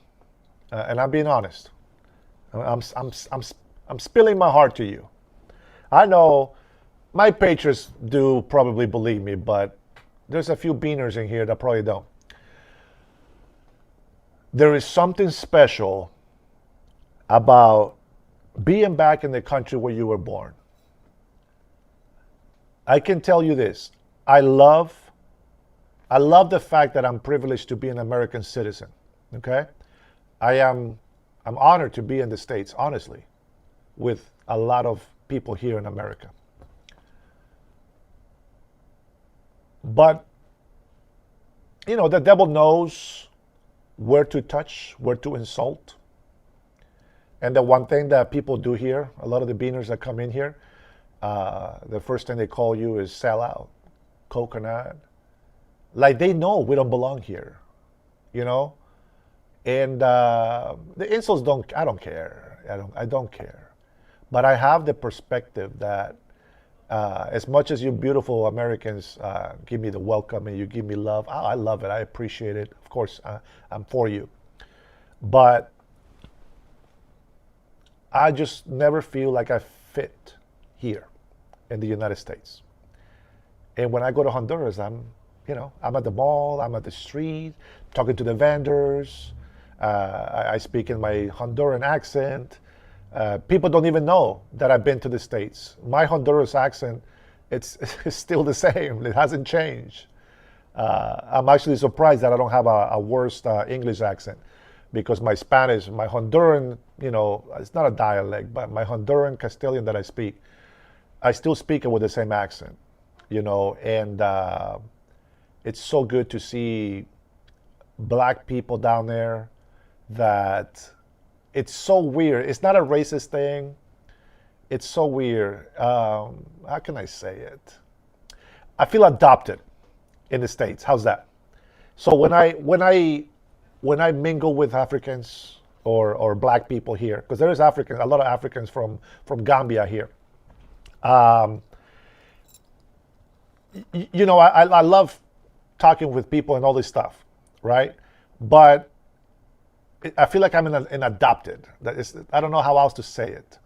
But when I'm back in Honduras, I'm not adopted. I was born there. It's like American citizens, right? You're born here.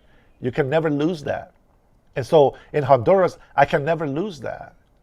Now, my loyalty belongs to the United States.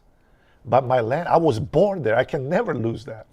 So it's kind of like giving you dual citizenship, right? I would never fight the United States, to defend criminals in Honduras. Just like, yes, but they're not like that. Our tacos, it's like flautas to Mexico. I know, Omar, I know. And I love you, little brother. But I don't know, it's just so different. It's just like, okay, let's say just like Trinity. Okay, so Trinity is born, raised in her state. You're used to your people, you're used to the family, used to the, to the things around you, the culture of your state and your city, specifically family things that you do. And then you come and you leave the state and you spend time and, live with other families and everything is great and good, right? And you feel welcome and you feel part of the new place. Hey, Derek, what's going on, buddy? Thanks for joining. And you feel welcome and everything and you feel fine. But then when you go back, I guess that's the feeling that I can explain. No else. What? Hawk said he's a dumbass. Beta! Oh, man. You have no idea how many people I've helped. I'm going to tell you a story about people. And it's not for me. It's to God be all the glory. Trinity has probably heard this because she's been with me for a long time. But Kev, beta, you're going to hear the story anyway, sucker. Now, I did start a little bit later today, so I'm going to end up a little bit later. It kind of sucks because the next day is always hard for me in the morning. But when I was recently come back to God, I was in my early 20s, and I remember I was in this Hispanic church, a small, very church, okay? Cheers, mate. Thanks for joining, brother. I hope Graham is doing good, my friend. And at liberty, receipts, words hold no value. That's true. That is true. So these stories are just my own stories. I'm just sharing them with you. If you stick around, it's because you want to hear it. So Kev, I get it. If you want to leave, it's all good, brother. I was very new. This was not what I was going to talk about today, but here we go. Today became story time, I guess. Like tomorrow, I'll give you some bad news, okay? I was in this Hispanic small church. My brother-in-law was a pastor there, and the co-pastor was a Salvadorian lady. She didn't like me for some reason, but I get it. Hi, Tanya. And so they had like a small shed outside, but it was big enough to hold maybe at least, I don't know, 10 kids for Sunday school, okay? There's an old house that they made it into a temple, and the shed was just, they had a couple of chairs in there, and they would do Sunday school in there because there wasn't that many kids, so it's no big deal. But every time that they will start service, right? Of course, after prayer, worship, and all that stuff, they always bring up, oh yes, the shed. We need to fix it. Oh, we should make it better for the students. And I'm like, yeah, we should make it better for the students. Yeah, the kids need it. And I'm like, okay, well, let's pick up some money and let's get to it. And they're like, oh yeah, we'll do that, and next time, and then next time, and next time. It never happened. So what I do, I get paid. I go to Home Depot, because Home Depot is closest to my place. I go to Home Depot, and I go and buy some packs of, what do you call that, shingles? That material for the roof. Shingles, right? Shingles, I think it's shingles. And I went and bought some sheetrock, and I went and bought some insulation, and I go to the church. And I pulled over there, boom, backed in. Man, I started taking all the stuff off the roof because it had all the, like, what is that green mold that grows on the roofs? And and I started scraping, boom, boom, boom, taking everything off. And then one of the Mexicans, there's like four brothers, well, two brothers and two cousins, so four of them. They drove by and they see me working on the roof. And they're like, hey, hermanito, ¿qué está haciendo? Like, what are you doing, little brother? And I said, I got tired of hearing that you guys want to fix this. So thank you, Brian. I'm glad you're paying attention. And so he's like, well, wow. He's like, well, God bless you. And he left. I was like, bro, you could have helped. I can use the help. And so he just left. And I was like, hey, you know what? For you, my Lord. And so I keep going, and then just going.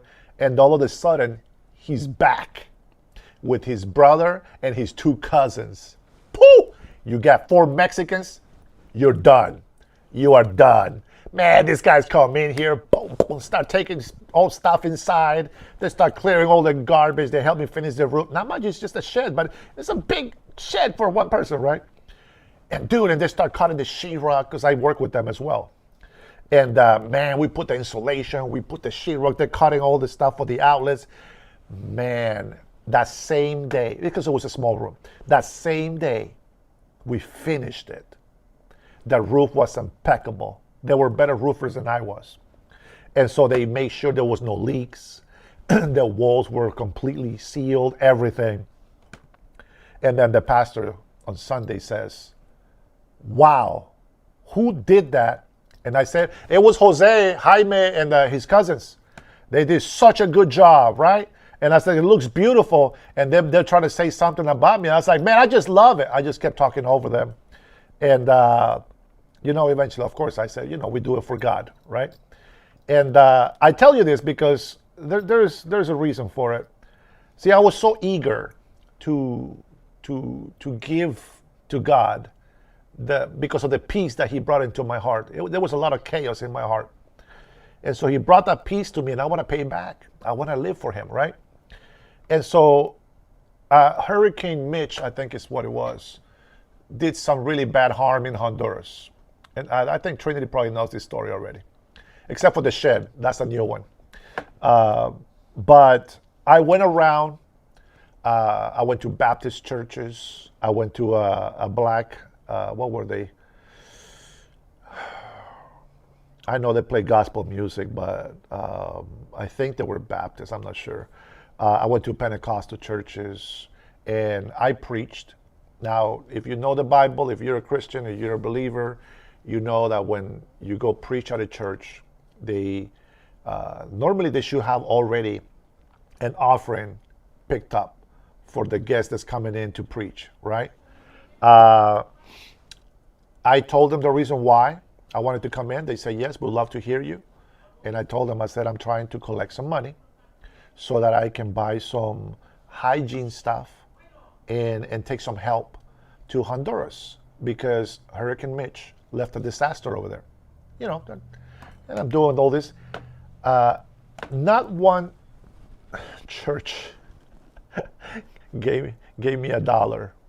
Okay, not one. True story. I was sad, and I said, I'm going to work overtime. And I told my wife back then, I said, this check, it's going to be for Honduras. She said, hey, Aaron. And he says, have a good night, brother. And she said, okay. So I worked overtime. And when I got my check cashed, I went to the dollar store. And I started grabbing all the small deodorants. You know what I'm talking about? The little toothbrushes, toothpaste, soaps, etc. Right? So I made the big bags of for holding meat and stuff. And I bought 2 big boxes, and I paid for them. I used all of my money for the plane ticket and to be able to go and deliver this food down there. And when I go down there, the whole time, I'm fighting with myself. Because one side of me, it's, what the heck? I said, God, why didn't you touch any of these churches to help me with money? I could be taking more right now. And I'm questioning God. I said, I could be doing a lot more if you would have. And then the other side is like, I'm sorry, Lord. I'm not like questioning you. I just don't understand why it didn't work. I said, I poured my heart out to these people, and I told them the mission, but they didn't listen. And so I was a little bit upset. Sorry about the crackling noise. It's my stupid desk. And so I go and visit small churches. There's nothing I can do, guys. The villages that needed the help, you couldn't drive your cars there. So I failed my mission. I failed big time. So I went to small churches, and I just started giving stuff away. I go and visit one of my sisters down there. And there's a small church. It looks like it was burnt down, or they were just building it up. But the point was that there was a drunk man in there. And I saw him. And I walked in, and I said, what are you doing here? He said, slurred. I don't know. I don't know. He was probably just trying to sleep in one of the benches. And then this young man comes in. He was about 17 back then. I'm in my early 20s. And he says, hey, can I help you? And I was like, oh, no, there's a drunk guy in here, and I just wanted to see if he needed some help. And he's like, oh, well, this church we're building is, my dad is a pastor. I was like, oh, your dad is a pastor, so this is a church. I said, okay. And so I said, listen, I got a box of stuff that I want to give away. It just has like little toothbrushes, and I started telling him what's in there. And he says, He said, yeah. He said, yeah, we can definitely use it. There's a lot of families that can use it. And so he invited me over for church. I go over to the church. I said, it's great. I said, I love what you guys are doing. He said, well, he said, tomorrow morning, if you're willing, I said, would you like to come with me? He says, I know some Americans that are here visiting.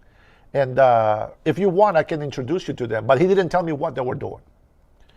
And so I said, sure. Well, what time you want to meet? Boom, 5 o'clock. Let's go. We grabbed the bus.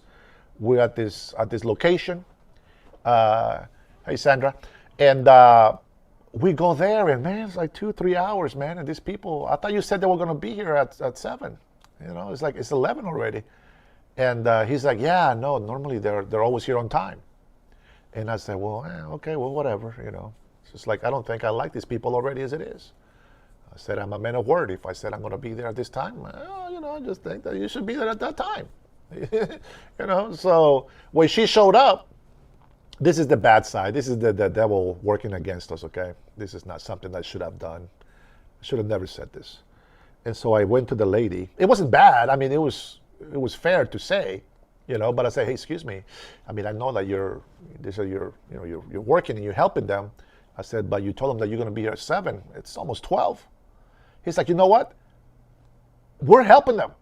And they're going to wait as long as they have to. And I was like, well, wait a minute. Oh, I'm sorry. I thought you were a Christian. And she just and walked away. Well, her husband shows up. And I said, sir, is that your wife? Oh, such a bad guy. I said, well, here, let me tell you something. They told my friend here that invited me to come here, to be here at 7 o'clock. We've been here since 6:30, trying to be on time. Your wife shows up almost at noon. Now you're here. And I asked her, I said, hey, excuse me, you know, you said that you're going to be here at 7, but, you know, it's almost 12. And she told me, we are helping them and they're going to wait as long as they have to. And he said, whoa, what? I said, yeah, that's what she said. Now, just me being young, I could have been better. I shouldn't have said that. I should have just kept my mouth shut, but I didn't know what was happening. And this made me cry. I'll try not to right now. Hold on, let me take a little sip of my coffee here. He said, well, I'm sorry about that. I'll talk with her. Do you still want to help us? I said, of course. No, you know what? Forget about it. Forget I said anything. I'm sorry. All right. No, he said, no, I'll have a talk with my wife. That's not what we do and say as Christians. And I was like, oh, all right. You know, this guy he's on, you know, he's on fire for God. And so, dang it. I'm trying not to get emotional because I was an idiot. I'll try to get it out. I'll try to ignore what's happening. They open the door. I got to numb my feelings so I can talk. But they open the door and, damn. This warehouse was about 30,000 square feet. And you won't believe what I saw there. Mountains.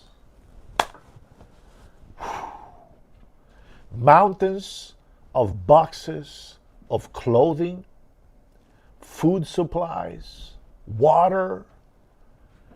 And I said to myself, what a humbling experience. The whole time questioning God. The whole time judging all these churches for not helping me. I learned a lesson that day. Wait, it gets better. How? How can it get better? Huge warehouse. I would never, ever be able to bring that on a plane. Not once. Not in my lifetime. And the warehouse was full, and they said, we're so thankful that you're here, and we need more people to help. And so we load up the truck. It's one trip. And they had their own helicopter making drops at villages where their cars cannot go. I would have never been able to go there. But God had a way. Man, I was just like, I am such an idiot. Idiot. And we get on a private helicopter. And I am looking at the damage, all the water damage and the floods and all this stuff. And when we get to the location is when I see the supplies have been dropped. They're just waiting for us because we're supposed to minister. Now, I was there as a helper, so the young pastor that invited me was the one that prayed. And I will never forget the face of this old lady with one tooth. She's so awesome. I gave her her package, her care package. And she smiled so big. She didn't care there was only one tooth on the upper part of her mouth. It's so awesome. I gave her a hug, and she squeezed me so hard. It was such a beautiful feeling. It was like, to me, it was like God healing my soul, my whole mind and my spirit. And then we walked around the villages, and we can see there's no way cars can come in. And so they were so thankful that we were there. And if you don't know the name of the organization was called World Vision. Isn't that awesome? I would have never met these people here in the States. I would have never found a way to get in touch with them. And yet, after all, I got my heart in the right place. I worked really hard. I didn't have to. I sacrificed a lot to give to somebody I don't know. But yet I always believe they are my people and I love them. And I want to do something. I could have had some money to have some fun in Honduras. I would have gone to the beach. I would have gone somewhere. I don't know. I would have ate some better food. But what an experience and what a life lesson. So here we are. And then you wonder why I support President Donald Trump. I support President Donald Trump because I don't worship the man. I just worship God. And I know what he can do for us. I know he's got everything under control. It doesn't matter what sufferings we come upon in this life. He's in control. Even when I'm mad, even when I lose my control, he's still in control. Look at all of you guys, the blessing that you are to me. Because I come here with good intentions, right? I come in here with the right heart. I want to give the message of truth. Of course, I want to talk about salvation. But I also want to talk about, don't be the dummy. Take care of how your taxes are being used. Make sure that this is for the American people, the law, and this and that. All is there. And my heart is in the right place to come in and talk about those things. Give my opinion, talk with you guys. I want to acknowledge people. I want people to say what they want to say. Some abuse it and they just misuse their freedom of speech, throwing insults instead of asking questions about what they should do. Chris, are you talking to Derek, bro? Don't talk to Derek like that. All right, calm down. Bring it down a couple notches, Essie.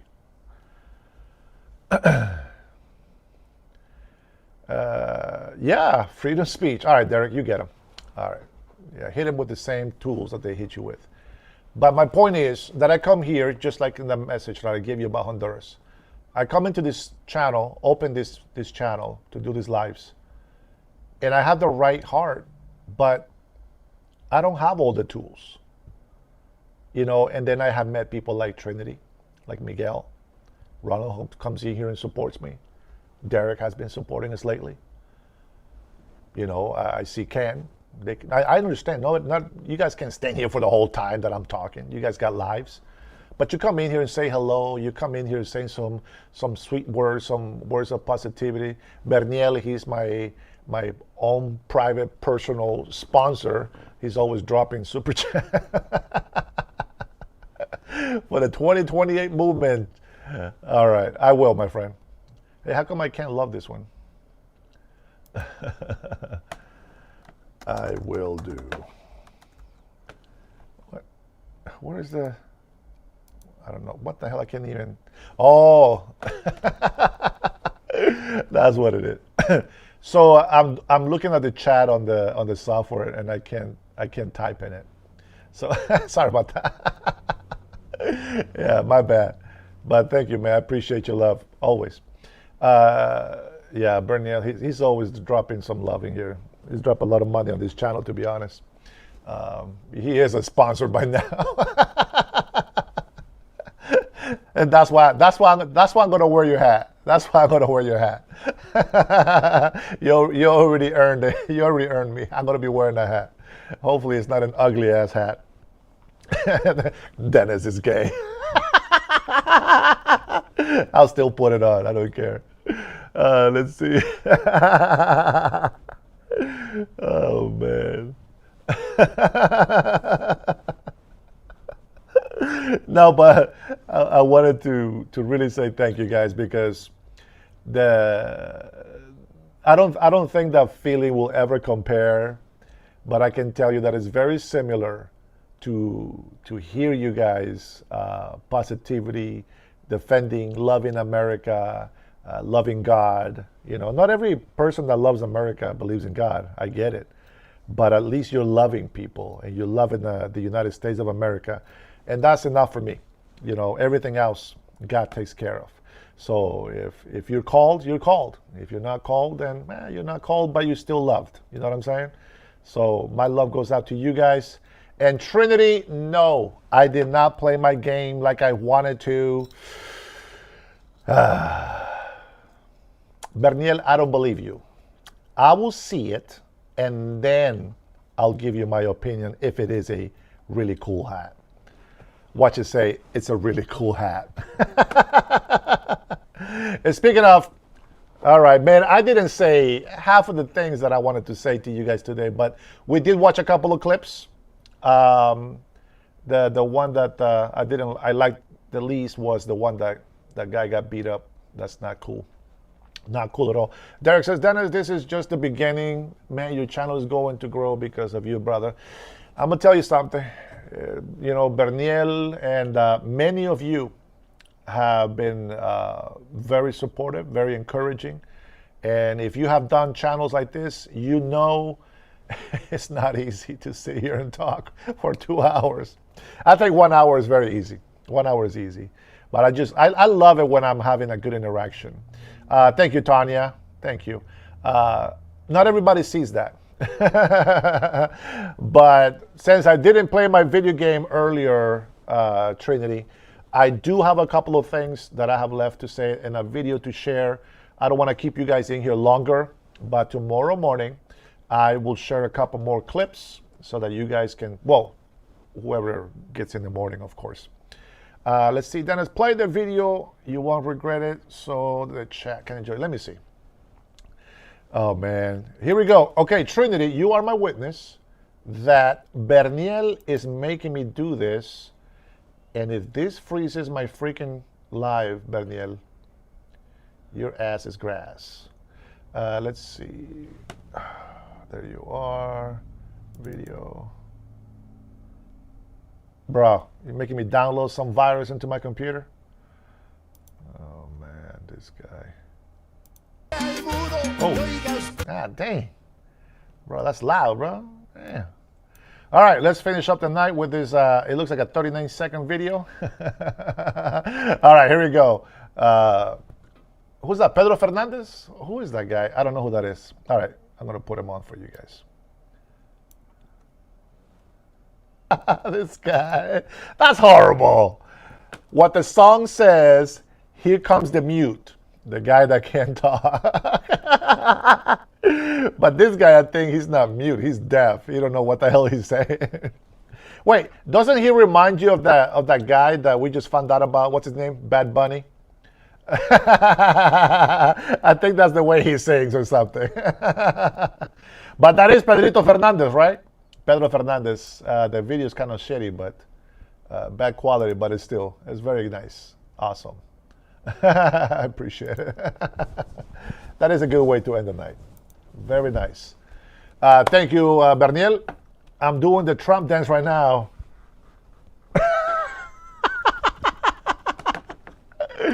I love it. I love it. Bad Bunny, the boy in a dress. Is that what it is? He wears a dress? You know what? Let's look him up. Let's look him up. Let's give him some 50 minutes of fame. Let's see. Bad Bunny. I never seen him with anything but, you know, his suit or whatever. Bad Bunny photos. Well, I can see why gay people like him. There was a lot of potential in there. Oh yeah, I see it. Bruh, this guy. I'm gonna show you my favorite one. Hold on. There's a lot of pictures in here. Let's see. Look at that, bruh. This guy. So that's the guy that they want to put at the halftime show for football. Yeah, absolutely. It's the most amazing. Here, let's finish with this comment. I don't see Derek already beat me to it. Why would anybody in their right mind pick this guy? There is a lot of artists, better artists than this guy in our country, I think. I have no idea, guys. I have no idea. But we'll go with that horrific image. Man, why did I put that picture on there? Oh, no. We cannot go to sleep with that shit. Here is a...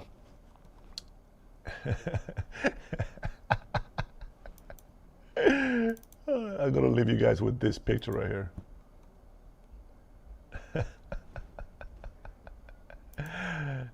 So if anybody tells you that Donald Trump, you know, did something bad, here you are. It is Donald Trump.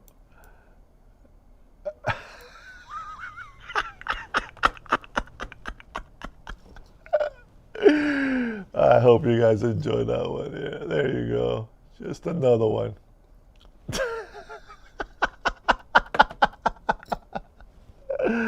Oh, man. Hey, thank you guys so much for joining. I appreciate it. Thanks for the likes.